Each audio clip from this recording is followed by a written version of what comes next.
Hey guys, I'm back.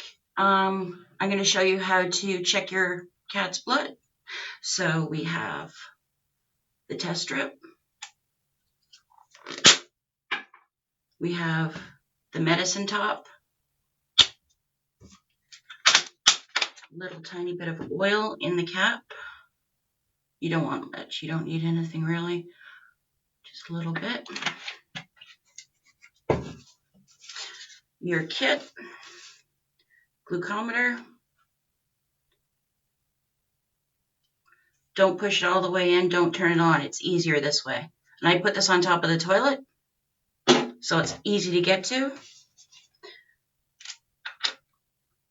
Load your pen.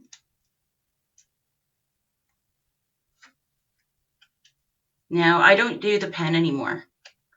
But you might want to use the pen, and you want it at level 5. What I do is I just manually prick the vein, and I can see it, and I don't miss. Okay, I'm going to put that on top of the toilet. That on top of the toilet. So you need a little cloth. I use baby cloths. Easy, so easy. Bit of warm water, nothing too hot. Just warm enough that you're not going to burn them, but warm enough to get those veins popping in the ear.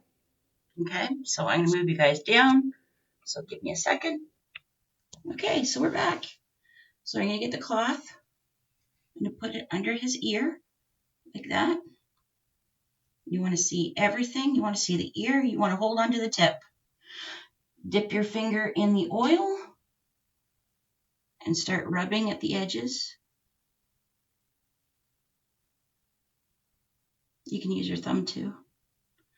Pop it up quickly. And you should see the vein. It's so clear. Okay. What you want to do is hold on to that. Okay. Okay, Rusty, yes. If you have to shake, you have to shake. Okay, so find the vein. You moved, so now I have to do it again. There we go. Found it. Okay. Oop. And I pricked the. Oh my. I'm sorry. I pricked it. Don't go too deep. You don't need to go too deep. As you can see, there's blood going on there on his ear. Stay still, honey. Okay. It's okay. You want to squeeze a bit to get the blood popped. Okay. Then what I do is I just hit the strip. It's on. Once it beeps, you can start collecting. Okay, just take your time. I got 4 seconds to go. That's a good sign. And we're 12.3. That's a good reading. That's a good one. Yes. Yes. That was good. Now, when you first do it, just take your time. Don't panic. Don't cry. Just take your time. They're getting used to it too. They're going to get used to it. So they're not going to want to move around too much. If you don't feel comfortable pricking with your, like this, freestyle, then use your pen and try to aim for the vein. It's almost like throwing a dart at balloons sometimes. You might miss. You may not. Just pull back the needle again, renig it, and then start again. But, you know, it takes practice. It takes time. It takes some confidence behind you. Throw out your strip. Make sure you have a Sharpie container to throw away your sharps. If you don't have a sharp container that you get from the pharmacy for free, you can use a pop bottle, empty pop bottle. Just throw them in there, screw the top, and put it underneath your kitchen sink away from your children or your animals, and you can use it as a Sharpie container that way. Also, I wanted to address eating. When they're on a needle or medicine, like for diabetes or any other thing, you want to make sure that they are fed around the same time every day.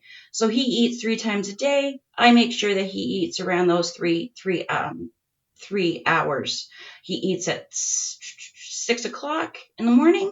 He eats at between 4 and 5 at night, and he eats at between 10 and 11 o'clock at night. So you really want to be consistent with that because it helps keep their blood sugars regulated and at a normal rate. Now, if you forget to give them their needle, say at 6 o'clock at night or 6 o'clock in the morning or 5 o'clock at night, 5 o'clock in the morning, what have you, if you forget, just say by a couple of hours, that is okay. Give it to them as soon as you remember. Now, if you happen to say their needle was at 6 o'clock in the morning and you forgot it and it was like 8:30 in the morning, give it to them at 8:30 in the morning, and then when the next time comes around at supper time, just push their needle time to maybe 7:30 at night. So in between those two times, the time that you gave the medicine at like 8:30 in the morning, and their usual time is at 6. So yeah, push it to about 7:30, just to make sure that they're not getting anything too quickly, too soon. It takes 6 hours usually for the insulin to become fully active and start working in their bodies. Yeah, food, consistent timing, it really helps out a lot. It's the life. You can't go away, you have to get a babysitter. I don't. I stay at home because these guys need me around the clock.